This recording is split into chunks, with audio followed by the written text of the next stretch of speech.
ಸರ್ಕಾರದ ಅಧಿಕಾರಿಗಳು ನಮ್ಮ ರೈತರ ಜಮೀನಿಗೆ ಇದು ಅಭಿವೃದ್ಧಿ ಪಡಿಸಕ್ ಬಂದಿದ್ದಾರೆ. ಅವನ್ನ ದಯವಿಟ್ಟು ಇದ್ ಮಾಡಿ ನಮಗೆ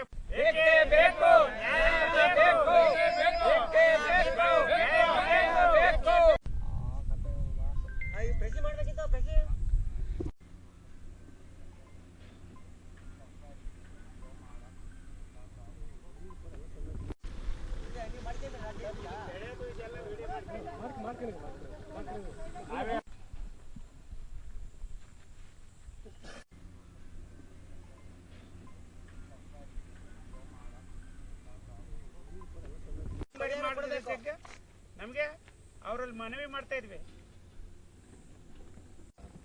ಒಂದೆರಡು ಫೋಟೋ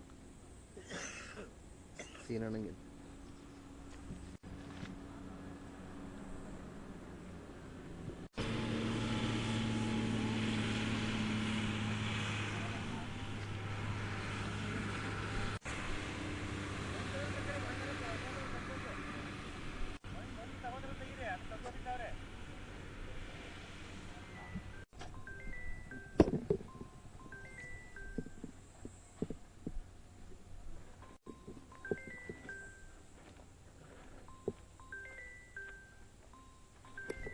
ಚಿಕ್ಕಪಸ್ನಹಳ್ಳಿ ಆರ್ ಶಿವಣ್ಣ ಜಮೀನು ಕಳೆದುಕೊಂಡ ರೈತ.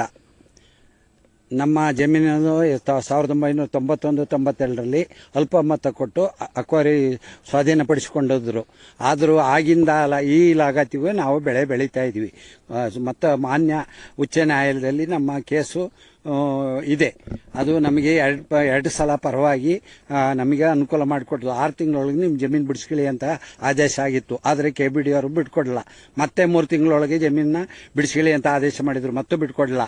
ಮತ್ತೆ ಡೈರಿ ಕಟ್ಟಕ್ಕೆ ಇಲ್ಲಿ ಬಂದರು, ಸ್ಟೇ ಆರ್ಡರ್ ತಂದು ಡೈರಿ ಹೋಯ್ತು. ಈಗ ನಾವು ಇಲ್ಲಿವರೆಗೂ ಬೆಳೆ ಬೆಳೀತಾ ಇದ್ವಿ. ನಮ್ಗೆ ಈ ಜಮೀನು ಬಿಟ್ಟರೆ ಎಲ್ಲೂ ಸೈಟು ಮಾಡ್ಕೊಳ್ಳೋಕ್ಕೆ ನಮ್ಮ ಊರಿಗೆ ನಮಗೆ ನಮ್ಮ ರೈತರಿಗೆ ಜಮೀನಿಲ್ಲ. ನಮಗೆ ಏನು ಇಲ್ಲಿವರೆಗೂ ಕೇಸ್ ನಡೆಸಿದ್ವಿ, ಇಲ್ಲಿವರೆಗೂ ಬೆಳೆ ಬೆಳೀತಾ ಇದ್ವಿ.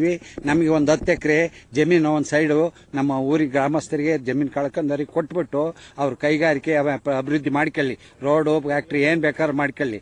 ನಮಗೆ ಏನು ಇಲ್ಲದೆ ಇಲ್ಲ.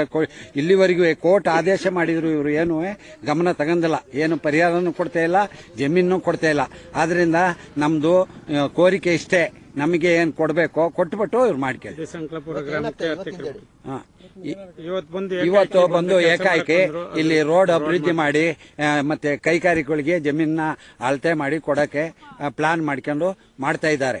ನಮಗೆ ನಮ್ಮನ್ನ ಪರಿಹರಿಸಿ ನಮ್ಮನ್ನ ಪರಿಹಾರ ಏನ್ ಕೊಡಬೇಕೋ ಅದನ್ನೆಲ್ಲ ರೈತರ ಕಷ್ಟವನ್ನ ಇದು ಮಾಡಿಬಿಟ್ಟು ಮುಂದಕ್ಕೆ ಮಾಡ್ಕೊಳ್ಳಿ. ಇವರು ನಮ್ಮ ಶಿವಣ್ಣ, ಸಣ್ಣಪ್ಪ, ಆರಾಮೇಗೌಡ,